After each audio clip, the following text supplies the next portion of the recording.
नमस्कार दोस्तों, बहुत बहुत स्वागत है आप सभी का हमारे और आपके इस YouTube चैनल स्मार्ट टेक में। दोस्तों हर बार की तरह इस बार भी आज हम आप सभी के लिए एक बेहतरीन वीडियो लेकर आए हैं। दोस्तों आज की इस वीडियो में हम बात करने वाले हैं मनी ट्रांसफ़र बिजनेस के बारे में। अगर आप भी मनी ट्रांसफ़र बिजनेस करना चाहते हो, किसी भी तरह की ऑनलाइन शॉप, CSC सेंटर या फिर MP ऑनलाइन सेंटर खोलकर रखा है, APS की निकासी करते हो, साथ ही साथ मनी ट्रांसफ़र का भी बिजनेस करना चाहते हो, लेकिन आपके मन में ऐसे कई डाउट्स वगैरह रहते हैं जो कि कभी क्लियर ही नहीं हो पाती। आपको हमेशा डर लगा रहता है कहीं हमें नोटिस ना आ जाए इनकम टैक्स की तरफ से अगर मैं ज़्यादा मनी ट्रांसफ़र करूंगा। तो वीडियो के साथ अंत तक बने रहेगा। आज की इस वीडियो में मैं आपके मन के ऐसे कई सवालों को दूर करने वाला हूं जिन सवालों की वजह से आप मनी ट्रांसफ़र का बिजनेस करने से डरते हो।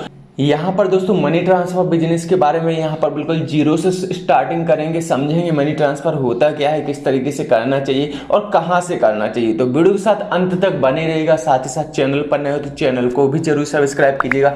तो चलिए दोस्तों वीडियो की शुरुआत करते हैं। दोस्तों यहाँ पर मैंने इससे पहले भी मनी ट्रांसफ़र से रिलेटेड कई ऐसी वीडियोज़ बनाकर डाली हैं, लेकिन शायद उन वीडियोज़ में भी कई ऐसे सवाल हैं मनी ट्रांसफ़र से रिलेटेड जिनके जवाब आपको अभी तक नहीं मिले हैं। लेकिन मैं कोशिश करूंगा आज की इस वीडियो में मैं आपको प्रॉपरली सही ढंग से समझा सकूं कि मनी ट्रांसफर बिजनेस आखिर होता क्या है और किस तरीके से सेफली सिक्योरली आप कर सकते हो। देखिए सबसे पहले तो हम समझते हैं मनी ट्रांसफर बिजनेस है क्या।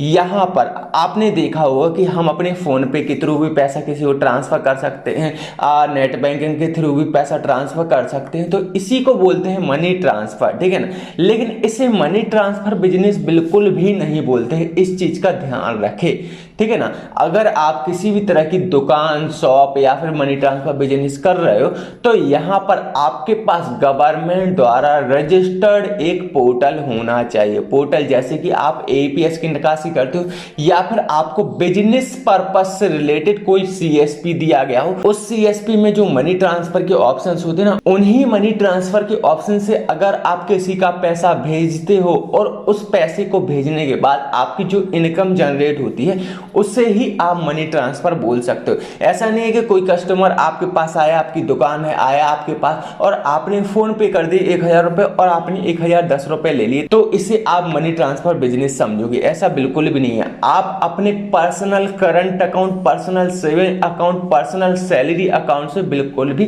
किसी भी कस्टमर का नहीं कर सकते हो। अगर आप करते हो तो यहाँ पर मैं आपको आगे बताऊंगा क्या दिक्कतें आएंगी। देखिए यहाँ पर सबसे पहले समझना तो ये जरूरी है कि आप पर्सनल अकाउंट से क्यों नहीं कर सकते हो। देखिए मान लीजिए आपने एक सैलरी अकाउंट खुलवाया, ठीक है ना। अगर आप कोई जॉब करते हो तो वो तो आपकी सैलरी आने के लिए हो गया। अगर आपने सेविंग अकाउंट खुलवाया, ठीक है ना, तो वो सेविंग अकाउंट भाई आपका पैसा सेव करने के लिए हो गया, ठीक है ना। अगर आपने करंट अकाउंट खुलवाया तो भाई यहाँ पर मान लीजिए आप ऑनलाइन फॉर्म वगैरह की दुकान खोले हो तो फॉर्म वगैरह, फीस वगैरह पे करते रहते हो या फिर किसी भी तरह की आपकी पेमेंट आती है दुकानदारी से रिलेटेड, तो इसके लिए होता है current account. Money transfer business के लिए नहीं होता है। इस चीज को बिल्कुल नोट कर लीजिए, ठीक है ना।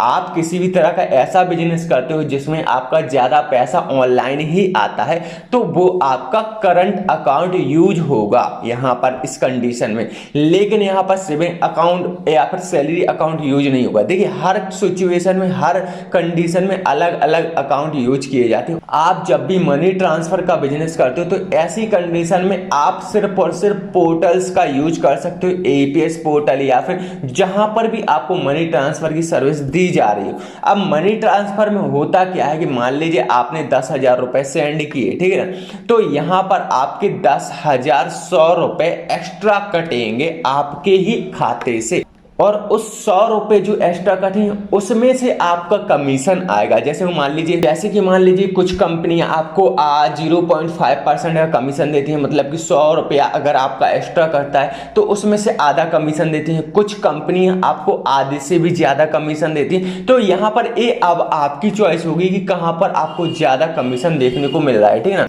तो यहाँ पर इस चीज की आपको पूर्ण स्वतंत्रता है कि आप अपने अनुसार किसी पोर्टल को चॉइस कर सकते हो मनी ट्रांसफर के लिए। अब ये तो हो गई मनी ट्रांसफर की बात, ठीक है ना। अब यहाँ पर बहुत से लोगों को टेंशन होती है कि मान लीजिए वो किसी भी पोर्टल के थ्रू मनी ट्रांसफर का काम करना चाहते हो, तो यहाँ पर मान लीजिए उस पोर्टल में पैसा है नहीं और किसी कस्टमर को 50,000 रुपए ट्रांसफर करने हैं मान लीजिए, ठीक है ना। तो आपको अपने उस पोर्टल, उस वॉलेट को यहाँ पर रिचार्ज करना होगा। मतलब कि जो आपका पोर्टल है जिसके थ्रू आप मनी ट्रांसफर कर रहे हो कस्टमर का 50,000 रुपए, उसमें आप 50,000 रुपए ऐड करने होंगे। अब उस 50,000 को ऐड करने के लिए आप बार बार बैंक को तो जाओगे नहीं, सीधी सी बात है ना, क्योंकि यहाँ पर एक कहावत है कि ग्राहक और मौत कब आ जाए किसी को पता नहीं चलता है। तो इसीलिए आप अपने करंट अकाउंट से भी उसे रिचार्ज कर सकते हो, अपने करंट अकाउंट से भी टॉप अप ले सकते हो।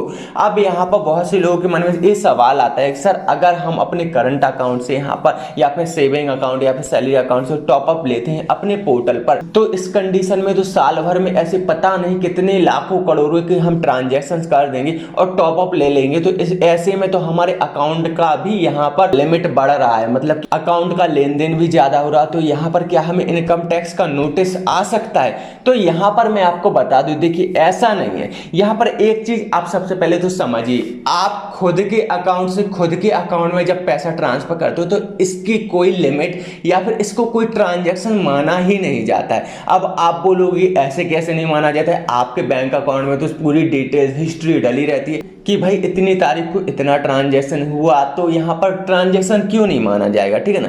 तो यहाँ पर मैं आपको बताऊं, देखिए एक चीज समझने की कोशिश कीजिए। मान लीजिए आपका एक करंट अकाउंट है, आपका एक पोर्टल है जिस पोर्टल के थ्रू आप मनी ट्रांसफर का बिजनेस करते हो।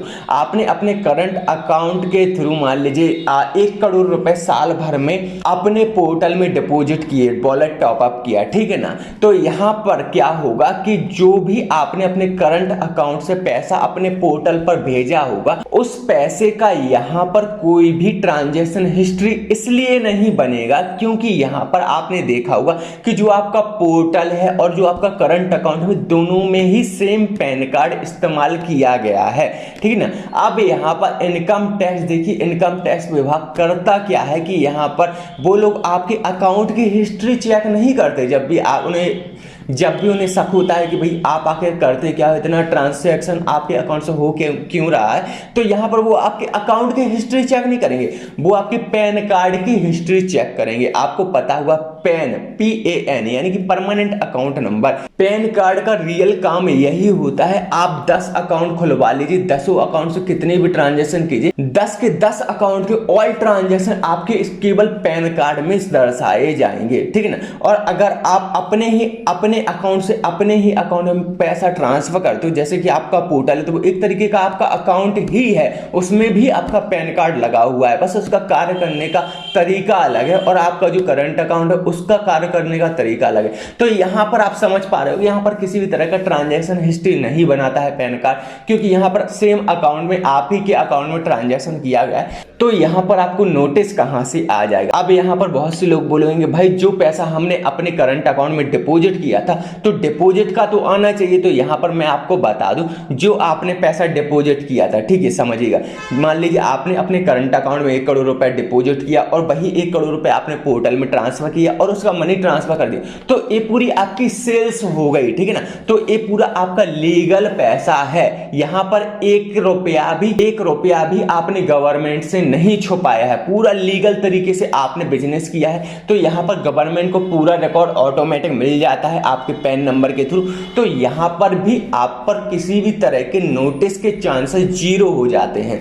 अब ये तो हो गई मनी ट्रांसफर की बात कि यहां पर अकाउंट में नोटिस कैसे क्या आते हैं, कैसे क्या नहीं आते हैं। अब यहां पर एक और चीज समझते हैं कि यहां पर क्या आप अपने पर्सनल करंट अकाउंट या पर्सनल सेविंग अकाउंट या फिर पर्सनल सैलरी अकाउंट से मनी ट्रांसफर बिजनेस कर सकते हैं। दोस्तों यहां पर मैं आपको बता दूं, भूल कर भी मत कीजिएगा। हाँ, अगर करंट अकाउंट है तो मैं आपको यहां पर रोकूंगा नहीं, अगर आप करना चाहते हो तो कर सकते हो, लेकिन करंट अकाउंट से मनी ट्रांसफर बिजनेस करने से पहले 2 चीजों का विशेष ध्यान रखें।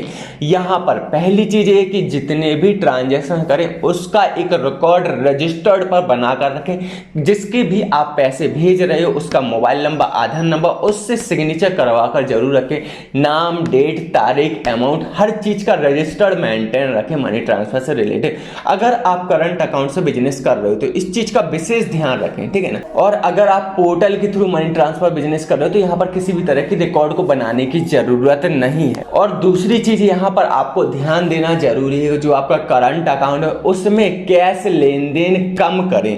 कैश लेन देन से मेरा मतलब ये है, मान लीजिए आप बैंक में गए कैश निकालने, जब भी आपको कैश की जरूरत पड़ी, या फिर बैंक में गए कैश डिपॉजिट कर, या फिर आप अपने डेबिट कार्ड के थ्रू एटीएम मशीन से कैश निकालने गए, या फिर डेबिट कार्ड के थ्रू कैश डिपॉजिट करने गए, तो यहाँ पर इसे कैश काउंटिंग कैटेगरी में जोड़ा जाता है। अब यहाँ पर आपको ध्यान देना है कि यहाँ पर कैश लेन देन ना के बरोबर करने। एक्चुअली यहाँ पर होता है क्या है कि इनकम टैक्स फोकस यहाँ पर उन्हीं लोगों के ऊपर करता है जो कि ज्यादातर कैश लेन देन करते हैं। अगर आपका कैश लेन देन कम है तो यहाँ पर इनकम टैक्स डिपार्टमेंट आपके ऊपर फोकस ही नहीं करेगा। और आपको एक चीज भी पता होगी कि यहाँ पर अगर आप 20 लाख से ज्यादा कैश लेन देन करते हो तो यहाँ पर आपको 2% TDS कटने लगता है। तो यहाँ पर अगर आप कैश लेन देन कम करते हो, ऑनलाइन पैसा लेते हो, ऑनलाइन ही पैसा भेजते हो, तो यहाँ पर आप TDS से भी बचे रहोगे और साथ ही साथ इनकम टैक्स डिपार्टमेंट से भी बचे रहोगे। अब दोस्तों यहाँ पर बात आती है कि मनी ट्रांसफर के लिए सबसे बेस्ट पोर्टल कौन सा रहने वाला है। तो यहाँ पर दोस्तों मैं आपको बता दूं, मैं खुद एक काफी समय से पोर्टल इस्तेमाल कर रहा हूं जिसे हम पेटीएम BC एजेंट भी बोलते हैं। तो यहाँ पर पेटीएम पार्टनर करके इसकी ऑफिशियल वेबसाइट होती है जो कि डेस्कटॉप पर होती है, उसे लॉगिन कीजिए, वहां पर सिंपली लॉगिन हो जाता है और आसानी से यहाँ पर मनी ट्रांसफर कर सकते हैं। मैं इसलिए इसे इस्तेमाल करता हूँ। वैसे इसमें कमीशन इतना ज्यादा नहीं होता है, वही आपका 0.5% होता है, मतलब कि 1000 रुपए अगर आप भेजते हो तो 1010 कटते हैं। 10 रुपए में से 5 रुपए मुझे यहाँ पर कमीशन के तौर पर मिल जाते हैं। वैसे कमीशन इसमें कम रहता है, लेकिन मुझे यहाँ पर सबसे अच्छी चीज जो लगती है वो है इसका सर्वर से मेरा मतलब ये है कि यहाँ पर इसको अगर आप जब भी यूज करो इसकी परफॉर्मेंस इतनी आउटस्टैंडिंग होती है, मतलब कि मैं आपको बता नहीं सकता। इंस्टेंट ग्राहक आता है तो इंस्टेंट आप ग्राहक का मनी ट्रांसफर कर सकते हो। बहुत ही फास्ट पोर्टल काम करता है और बहुत ही ईजी तरीका होता है यहाँ पर मनी ट्रांसफर का। तो यहाँ पर सबसे बड़ा रीजन इसका यही है कि मैं यहाँ पर मनी ट्रांसफर के लिए पेटीएम पार्टनर पोर्टल का इस्तेमाल करता हूँ। और यहाँ पर आपके लिए मैं 2-3 पोर्टल बता देता हूँ जिनकी मदद से अगर आप मनी ट्रांसफर का काम करना चाहो तो कर सकते हो। पहला तो मेरा यहाँ पर सजेशन आपको रहेगा कि आप DigiPay Lite का इस्तेमाल करें, ठीक है ना।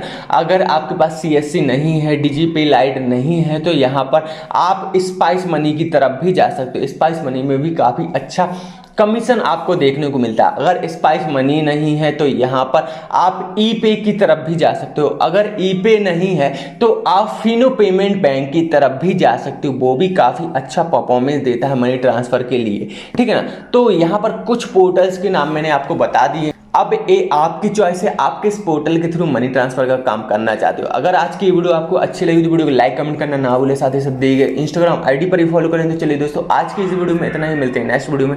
धन्यवाद।